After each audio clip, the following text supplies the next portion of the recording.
It really all comes down to creativity. When it comes to brainstorming, throwing away all the boundaries, all the barriers, and when we're starting to talk about things that we'd like to do or things that we'd like to make better, assume anything is possible. If you could create anything in the world, what would it look like? And we start putting those ideas up there, and eventually they funnel down into something that we can implement. And it's having input from every level of the organization. I think it's unleashing the leader and unleashing the entire team. All the input's valuable. And some of the ideas we have, you see it go up on the board and you're like, that's crazy. And then you're like, wow, that's really cool.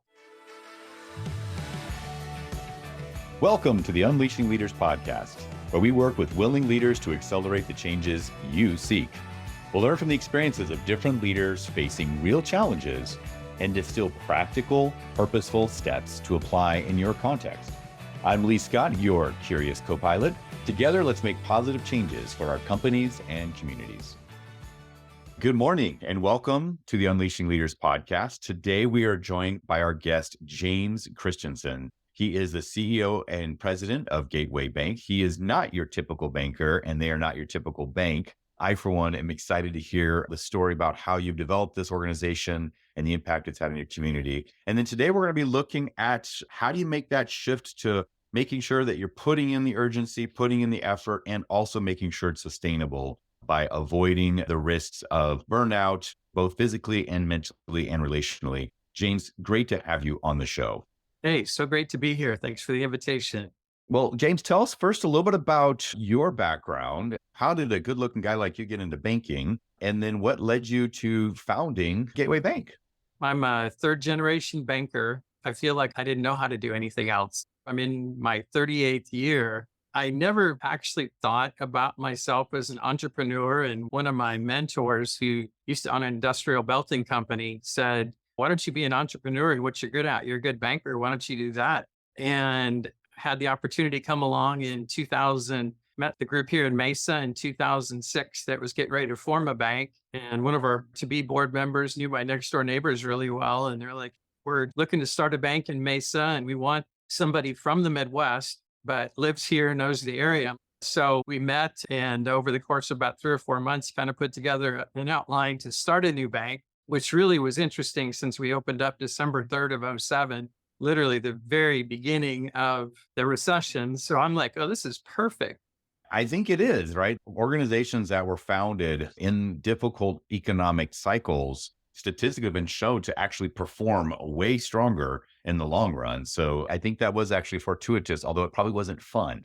I think you always try to do your best. What's interesting too is we've always doubled down on sales. So my team is really heavy on the loan side and my business developers, and really good or bad times, that pushes really hard. So we were lending all the way through 8, 9, and 10, and it obviously wasn't as big as we thought it was going to be, but we just kept pushing forward. I saw so many other companies took their sales departments, downsized them, and pulled in. We did the exact opposite. And I'm like, I'm going to double down on sales and our outreach in the community. And it wasn't as profitable as I thought, but we've stayed profitable since that point. I'm so conservative, though, for me to be in that position where we're starting a new bank, we're losing money. You know, in hindsight, I'm not upset we opened when we did. We were the last bank in Arizona to open, and we didn't have another one open for 15 years until 2022. So it gave us, unfortunately, a long dry spell in Arizona. Yeah, it's a great story. If it doesn't kill you, it builds character. James, we were talking earlier, and you had a shift in that, yes, you want to have that strong work ethic. Yes, you want to put in the work. You want to make sure you're contributing and making a difference. But you also found that there was a point of diminishing returns to that, and that you weren't being as optimal as you could be. And the trade-offs were starting to stack up for you. So can you tell us about that moment where you realized your way of operating previously had to change in terms of being a better leader and also being alive to be the leader? I've always believed in work-life balance for my team, but I didn't believe it was even a possibility for me. For decades, I just figured I need to be the first one here, the last one gone, and do X, Y, and Z outside of the bank and keep going. And I had so many commitments. There was things going on personally, professionally, and the bank had always done well. We stagnated a little bit right before COVID started.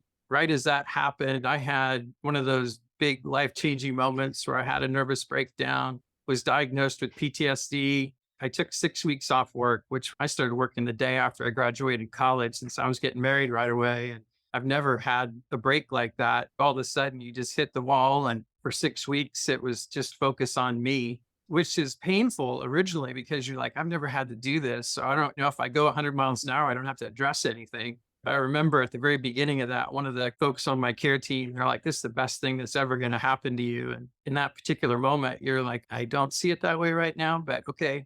It took me about another 6 weeks to get back to full time. And really, I was 3 months in before I felt like I was getting my mojo again.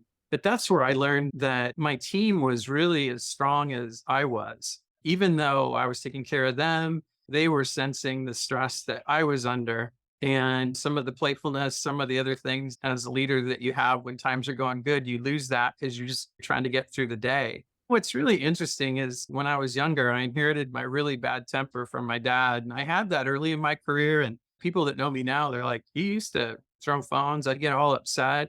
It was just that really high level of stress. You kind of learn what's been modeled. And you're like, I guess this is what you do and how you deal with it.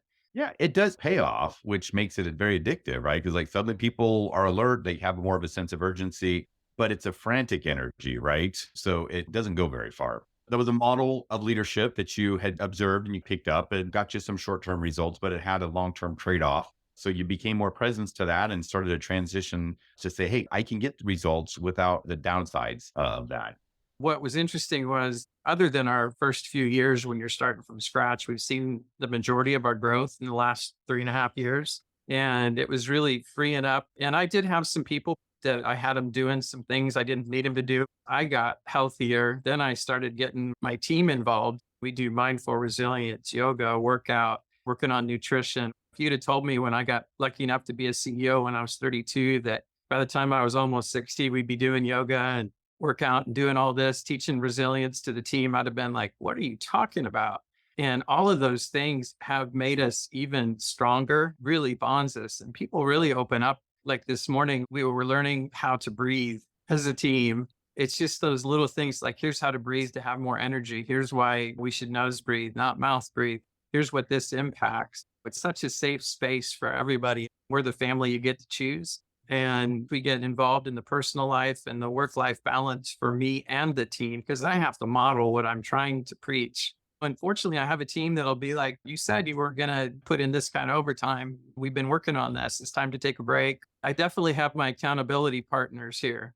That's a very mature state to be in. You're doing the right things for you. Your team's doing the right things for you. But like you said, it took 30 some odd years to get here. So let's zoom in on a couple of key points so our listeners can look back and say, okay, hey, maybe I am that mid-career, but I'm now a CEO. Maybe it's a small firm. Maybe it's a startup. Maybe it's a head of a division of something, and you're in that high stress, high burn, and we are in challenging economic cycles. So if we could zoom back to right before you had that nervous breakdown, what were some of the warning signals that you had been in the red zone for too long that led up to that, so that maybe somebody else could recognize that and say, hey, this is what's coming next if you don't pay attention to this pattern? For me, it was those little miniature anxiety attacks, or where you start shutting down.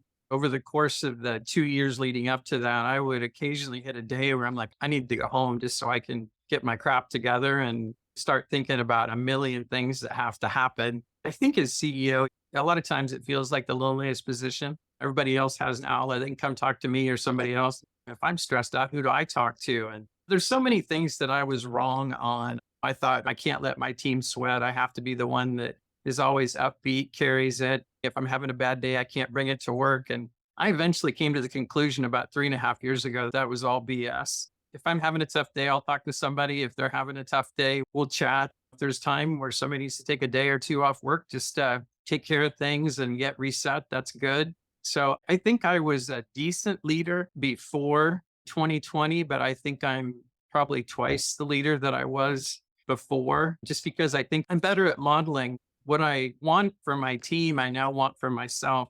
What I thought was selfishness is just self-care, and that's okay. Yeah, there's a big difference there. If I could summarize that a little bit, the pattern was as the pressure rose, the anxiety started to show up in these little ways. There's a partial truth in it. The previous belief was always be upbeat, grind out harder than anybody else. And if there's a million things to do, if you just put more effort in, You'll have fewer things to do. Doesn't matter how much effort there's still a million things to do. And yes, you want to be positive, but also you need to give yourself the space to be vulnerable, to model that it's okay to be vulnerable. That was a big step forward in your evolution as a leader. And you realize that rather than it being a sign of weakness, rather than it being a sign of selfishness, your self-care actually enabled the team's care, which enabled the business to thrive in a really difficult time. And that's easy to say, but all the temptations are there because everything's screaming at you, just say more and more. And eventually either you decide to say, that's enough. Either way, you're going to hit that wall. I think that's a good way to see it. I think many people can relate to that. And maybe for short bursts, sure, that might be the reality. But when you get in that mode, it becomes very addictive. It's been a good part of my career in that mode. So then you made that shift and you said you found that you're able to rely on your team. Now, does that mean every member of your team just stepped up flawlessly and knew exactly what to do and they performed great and you didn't have to have any of those relationships and they were all just superstars? Or was there a mixed bag maybe? Some really did and maybe some didn't. Tell us a little bit about the team dynamics during that fighting back phase when you had to rely on them. My team knew what was happening. They were protective of me, and none of our clients knew why I was out. It was interesting when I came back, most of them started tiptoeing around it. And then they started getting more bold. It's like, oh, what happened? And most of them thought I had cancer and was dealing with that. And it took me a while. I'm like, oh, I just had some health issues to deal with. And they pretty much left it alone. Then after 2 or 3 months, I started getting more mentally tougher and stronger. I was willing to share that and talk about it. When you mentioned the survival or thrive piece, you can grow in survival mode.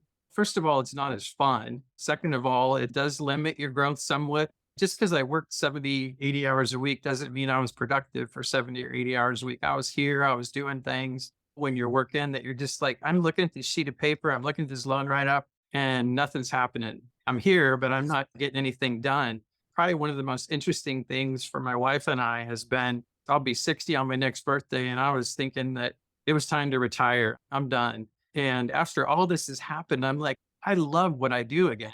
I love working with the team. I love working with our clients, helping in the community and making things happen. So it's really extended my career. And people always say, well, when you die, one thing you won't say is, I wish I'd worked more. And I always thought you got to get out sooner than later. I think when you're mentally set and stable and you're thriving, I don't think you want to retire. And I think you want to continue to make a difference. And that doesn't mean you can't spend more time with family, because I do. When I'm away, I unplug. My focus is on my wife and my kids and my family. I'm all in. And I was just having a conversation with somebody about work-life balance, and they're like, they blend together. I don't really blend the two that much. I said, when I'm on vacation, I'm on vacation. So for me, it's been a bigger thing of I can be present at work and enjoy what I do. And I can be present when I'm on vacation and playing. I'm just speaking solely for me. They're two different things.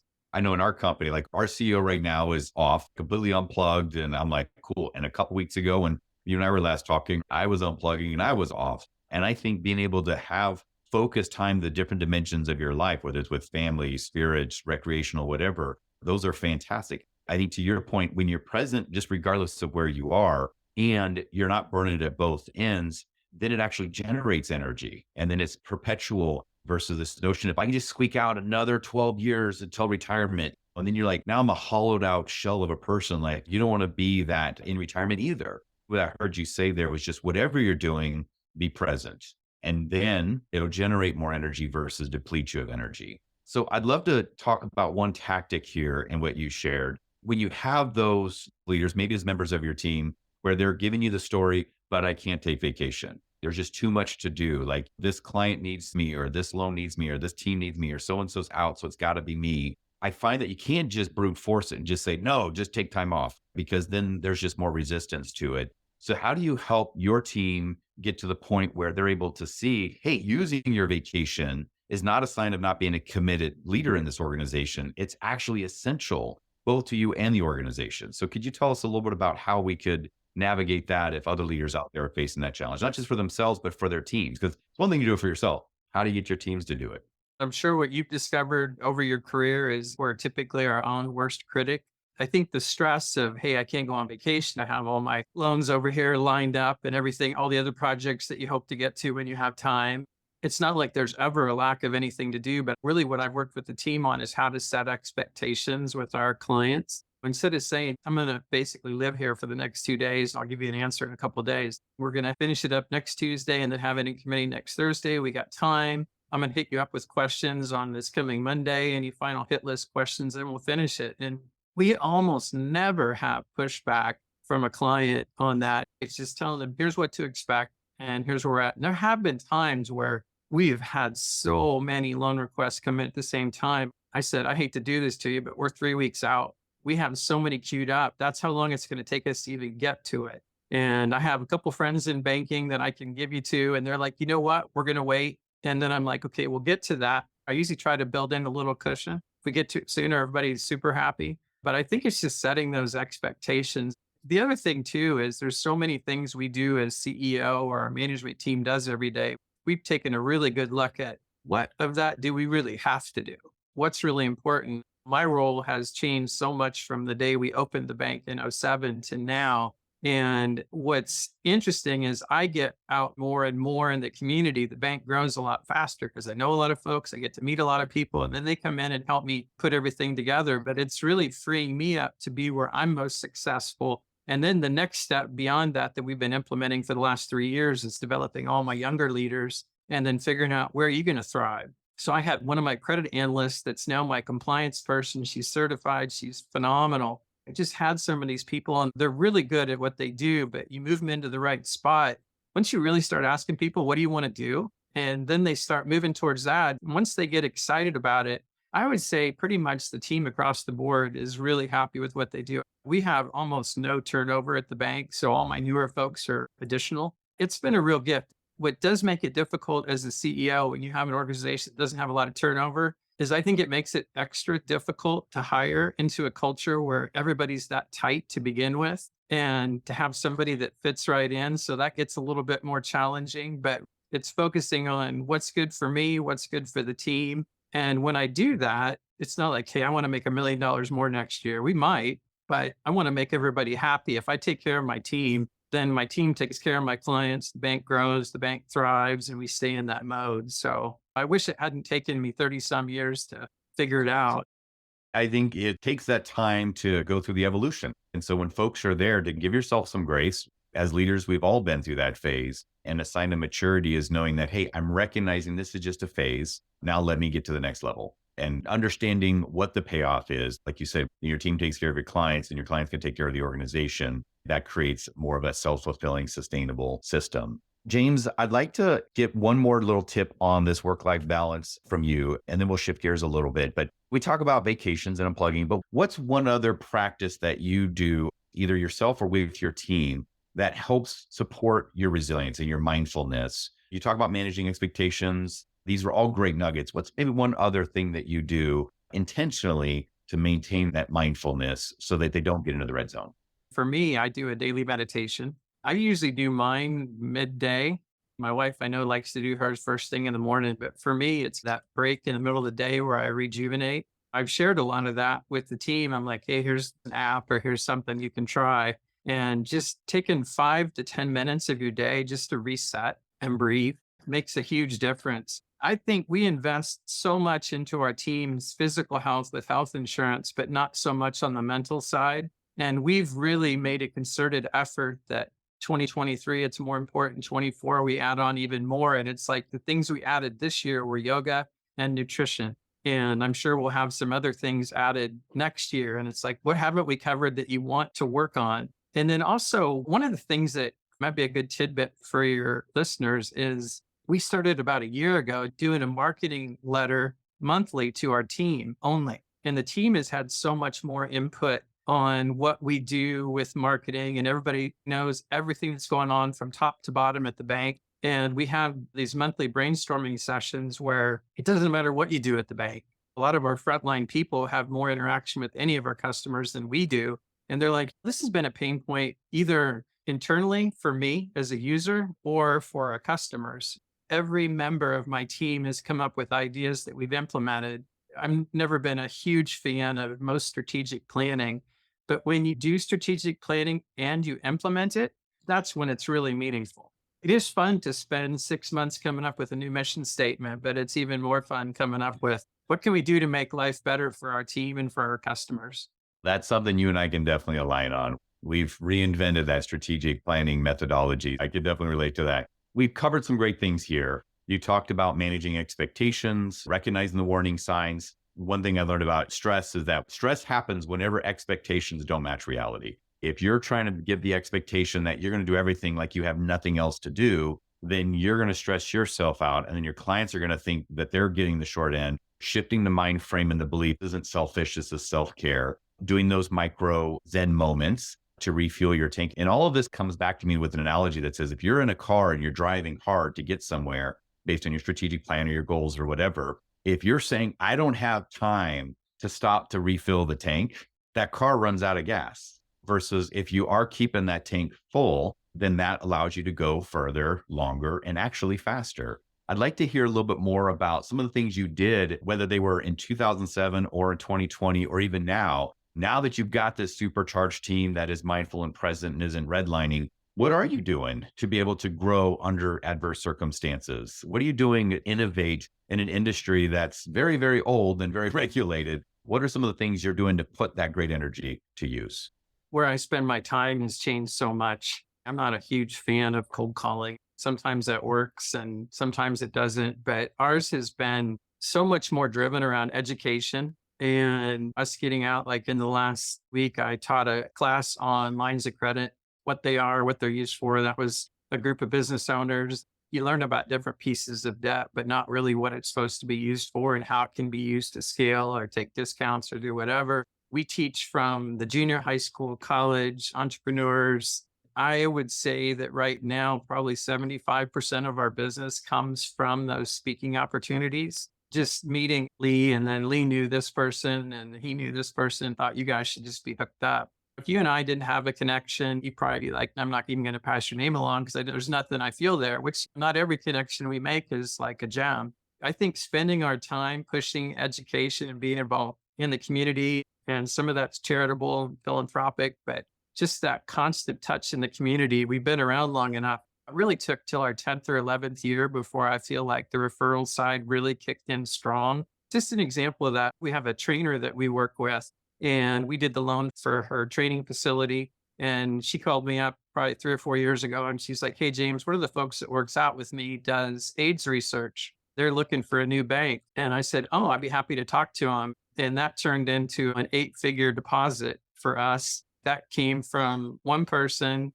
Because of that, that's led into a couple other relationships. It's like, we found out you do a lot of nonprofits. Why don't we work with these folks? And it's just those continual touches. I really think, as much as I made fun of authenticity and just be true to yourself and all that, you're like, oh yeah, I don't want to hear it anymore. It's so true though. The more authentic I have been, the more vulnerable I have been, the more authentic, vulnerable my team is. And that really attracts a lot of people. And there's some people we're not the right cup of tea, which is fine. I was listening to an interview or a podcast with Erkaya Badu. One of the comments she made was, we attract what we deserve. I had to think about it. I'm like, oh, that's rough, but it's true. I mean, if we're really putting off that vibe, eventually we're going to start attracting what we want. That strings everything we've been talking about here together, James. When you've got your energy set straight away, then you've got the access to the energy so that you can be in the right state of mind, state of being, so you can focus on doing the right things. In your case, being more out in the community, which then in turn gets you access to the people who are going to be attracted by what you deserve. But if you are depleted on the energy, then you're not going to be in the right state. You're going to be frantic and frenetic, and that's going to attract frantic and frenetic energy back. And then you're not going to also then invest your time on the right things. You're going to rest your time entirely on the urgent. There's a life cycle there. And it's hard to get all those pieces put together. That's not something that we're really taught when we're young. The hero culture is rewarded. It's work harder, whether it's smarter or not. And then you reach a point where you're like, wait a second. Yes, it's important to work hard, but we really want to make sure that we're tying all of these things together, the energy, the states, the right actions at the right time with the right people. And then, like you said, sometimes pruning the bush. This isn't the right client, or this isn't the right team member, or this isn't the right fit, or maybe it's not the right role. Those are all important decisions that you're much more effective at making when you're grounded and you're focused versus spinning your wheels. Outstanding, James. I really appreciate you being able to kind of share this arc for all the solopreneurs like the trainer you talked about and the mega businesses that are out there doing amazing research and cutting edge. Is there anything else you wanted to share with your listeners about tidbits of leadership, or how we can just get more in touch with what you guys are doing? It probably sounds like I tell everybody that deep down I'm just a dirty hippie, but really for me, if I use the lens of making my decisions as love, it really makes decision making so much easier and more pleasant and more fun. When we can't make that alone, it's like, here's the pain points we have, here's some hurdles we have to clear. It's amazing how many of those folks we end up doing business with. Like, you're the first person that gave me the roadmap of how to get from A to B. I want to grow. I want to see you succeed. So I don't know why I wouldn't tell you that, but it just isn't that common. Yeah, that goes back to your growth strategy of educational selling. Even in a decline application, you're still educating. I think that is beautiful. And you could tell that, yeah, it comes from a place of genuine love. Love doesn't mean you're always going to like it, but it means that you're trying to do genuinely the best thing for all involved. And I think that's a powerful place to operate in. Well, James, thanks so much for being on the show. Is there a place where people can stay in touch with you and follow your thought leadership? You can find our newsletters and all our content online at gcbaz.com. If you want to ever follow up with me, you can get a hold of me at jamesc@gcbaz.com. You can also find me on LinkedIn, where I'm pretty active. Wonderful. Yes, you've got a great LinkedIn archive out there of some good nuggets that I was looking at. Thank you so much and wish you the absolute best of fortune and health and wellness with your amazing team in Mesa, Arizona. Thanks so much, Lee. I appreciate it. Thank you for joining us today on the Unleashing Leaders podcast. Subscribe so you don't miss a moment that could be the key to your next breakthrough.